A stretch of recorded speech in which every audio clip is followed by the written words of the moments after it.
Hi everyone, the holiday season is here, a time to celebrate, reflect on the past year, and dream about what's next. As we gear up for the new year, I want to start a book review series to introduce you to popular books that have changed my life and could potentially change yours too. My goal is to share how each book has impacted my life so you can discover the ones that resonate with you and speak to your soul. Let's kick things off with one of the most influential books about personal finance, an immensely informative book about money, psychology, and how you can hack your way to financial freedom, no matter where you are in life. The book contains 20 short chapters, each focusing on a key idea about how we think about, use, and manage money. Housel's central theme is that financial success is less about technical knowledge and more about behavior and emotional intelligence. I'm putting an outline of the chapters here. 1. No one's crazy. People's financial decisions are shaped by their personal experiences, and what seems irrational to one person may make perfect sense to someone else because of the different eras, economies, or environments they grew up in. 2. Luck and risk. Success in finance involves a combination of skill, luck, and risk. You often hear about big successes, but don't underestimate the role of luck in success or the role of risk in failure. 3. Never enough. The pursuit of more money, more status, more possessions can lead to financial ruin, no matter how much money you have.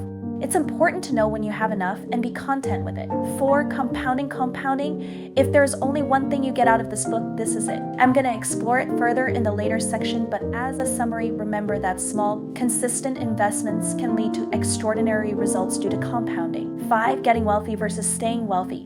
Building wealth requires risk-taking, but keeping wealth requires caution and discipline. The biggest threat to wealth isn't market downturns, but rather it's our own behavior, like overconfidence or impatience. 6. Tails you win. Most big financial successes come from a small number of events or investments or so-called tails. Some of your best decisions will outweigh many mediocre ones. 7. Freedom. True wealth is the ability to control your time and make choices without financial stress. 8. Man in the car paradox. People admire wealth, but rarely the wealthy person themselves. 9. Wealth is what you don't see. Wealth isn't flashy possessions, it's the money you don't spend. This resonates a lot with me, and I'm going to share about it further as well. 10. Save money. Saving isn't just about math, it's about control.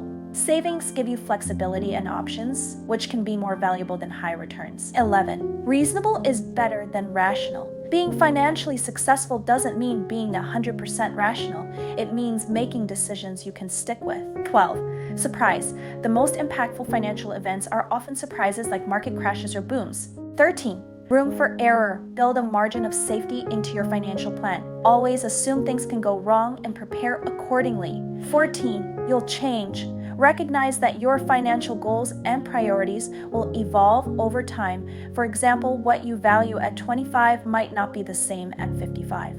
It's important to plan for changes, not just the future you imagine today. 15. Nothing's free. Everything has a price, even if it's not obvious. In investing, the price is volatility and uncertainty. The reward comes to those willing to pay that price. 16. You and me. Financial decisions are personal and depend on individual goals and values. Comparing your situation to others can lead to bad decisions. Focus on your own priorities, not societal benchmarks. 17. The seduction of pessimism. Negativity often sounds more convincing than optimism, especially in the media.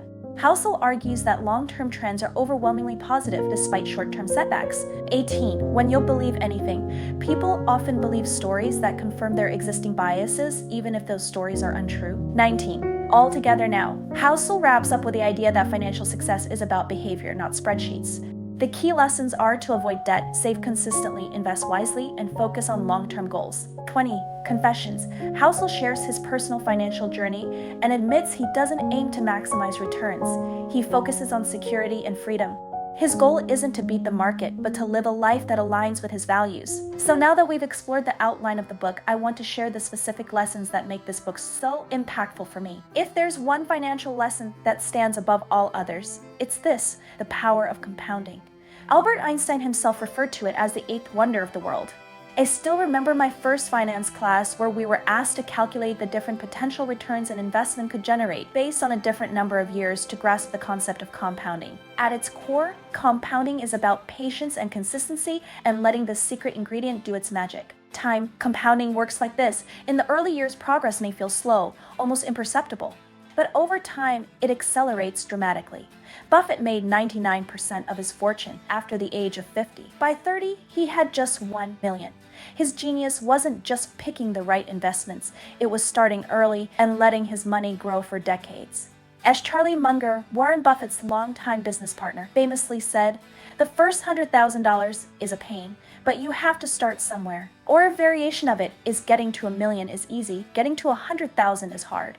While the initial climb may feel steep, the rewards later on are extraordinary. As an example, imagine you start investing $500 a month at age 25 into an index fund, earning an average annual return of 8%. By age 65, you would have over 1.4 million. But if you wait until age 35 to start, you would end up just $610,000 or less than half. That's the cost of waiting. As the saying goes, time in the market is far more important than timing the market. Trying to predict the perfect moments to buy or sell is like gambling.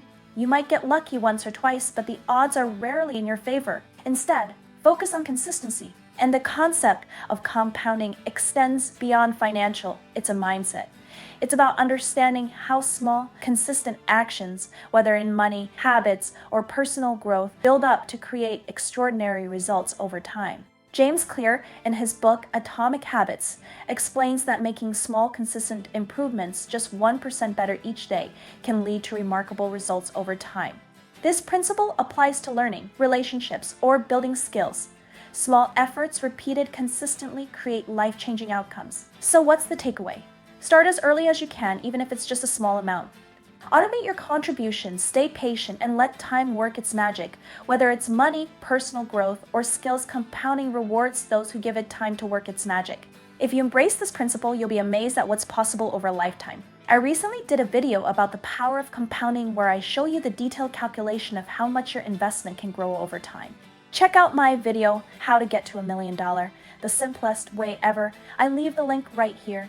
It's packed with actionable tips to help you get started today. Back to our book, another key lesson that really shifted my perspective is that you need to be able to master two seemingly opposite mindsets, saving like a pessimist and investing like an optimist.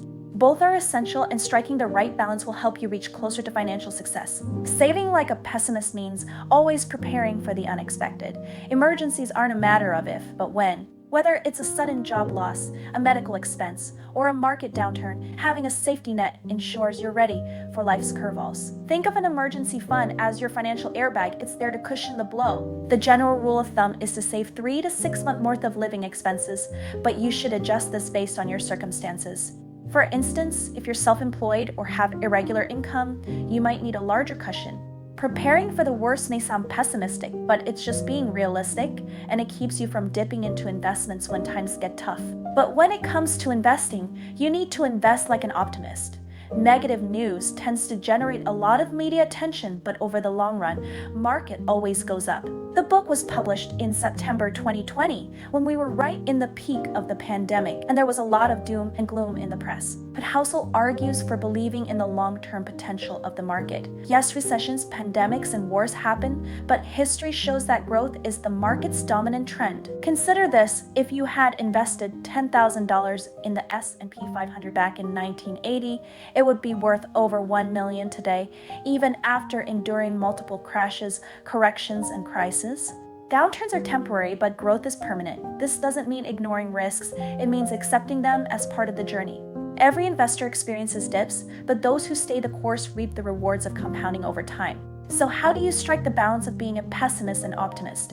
Build a financial safety net that gives you peace of mind, a layer of protection that allows you to weather short-term storms without panic. Then, with your savings in place, invest consistently and confidently, knowing that the future is brighter than today's headlines might suggest. Your savings protect you from the worst, while your investments position you for the best. Master both mindsets, and you'll set yourself up for a financially resilient and prosperous life. Lesson 3: Wealth is what you don't see. This lesson hits close to home because it challenges how we think about wealth. Housel makes a profound observation: we often confuse wealth with spending, but true wealth isn't about flashy cars, designer clothes, or luxury vacations. It's about what you don't see. Imagine two people. One drives a sleek sports car, lives in a high-rise penthouse, and is always decked out in the latest gadgets. The other drives a used car, lives in a modest home, and avoids showing off. At first glance, you might assume the first person is wealthier. But the truth, the first might be drowning in debt, living paycheck to paycheck, and struggling to keep up appearances. Meanwhile, the second could have $1 million investment portfolio and the freedom to retire early. Take the example of Ronald Reid, a janitor who quietly built an $8 million fortune by living below his means and investing in blue chip stocks. No one knew how wealthy he was until his passing. Contrast that with Terrence Watanabe, a multimillionaire who lost his fortune through gambling and extravagant spending. In his final days, he had to rely on a GoFundMe campaign to cover medical expenses after a cancer diagnosis. Wealth isn't about income, it's about habits. If you spend everything you earn, you're no better off than someone with a much lower income. But if you save and invest wisely, you're building a foundation for freedom, security, and peace of mind. One of the biggest traps people fall into is lifestyle inflation, spending more just because they earn more. It's tempting to upgrade your life when your paycheck grows, but real wealth comes from resisting that urge and focusing on what Housel calls invisible wealth. This includes savings, investments, and financial independence, the things that truly matter in the long run. As the holidays roll in, you might notice friends and family indulging in flashy spending. There's nothing wrong with that, but if you don't enjoy it, it's okay too. Remember, true wealth is what you don't see. I believe the greatest value of money isn't material possessions. It's the control it gives you over your time. At its core, true wealth is freedom, the freedom to spend time with loved ones, pursue passions, or simply live on your terms. I feel that the book has the power that speaks to everybody, no matter what your background is. Right from the start, the premise of this book is Housel's observation that doing well with money actually has little to do with how smart we are or how much we know, but rather how we behave. Financial success isn't just about numbers on a spreadsheet, it's about behavior. That's why I don't obsess over tracking every single expense. Instead, I focus on building good financial habits such as lifestyle inflation and consistent investing, and aligning my choices with my values. It's not about perfection, it's about consistency. Also, financial successes are deeply personal. They depend on your individual goals and what matters most to you. Comparing your situation to someone else's can lead to poor decisions or unnecessary stress. The lesson here? Focus on your own priorities, not societal expectations or benchmarks. Ultimately, true wealth is freedom to live life on your terms. One of the rare and refreshing ideas in this book among the personal finance books is the emphasis on contentment. It's a powerful reminder that knowing when you have enough is just as important as striving for more. When I was younger, I often tried to maximize everything: investments, income, achievements, but that came at a cost. I was always chasing the next big thing, and it felt like I could never truly rest. Now, as a mom with 2 kids, I feel a profound sense of fulfillment. My life isn't about having the best of everything, but about cherishing what I have. And honestly, I've never been happier. The book also encourages a balanced approach to money and investing. It's not about maximizing every dollar at the expense of your well-being. Instead, it's about using money as a tool to create a life that aligns with your values and brings you joy. If you've read The Psychology of Money, I'd love to hear your thoughts. Did the book resonate with you? And what lessons stood out the most? And if there are other books that have changed your perspective on life or finances, let me know in the comments. I'm always looking for recommendations. Thank you for watching, and I'll see you in the next video.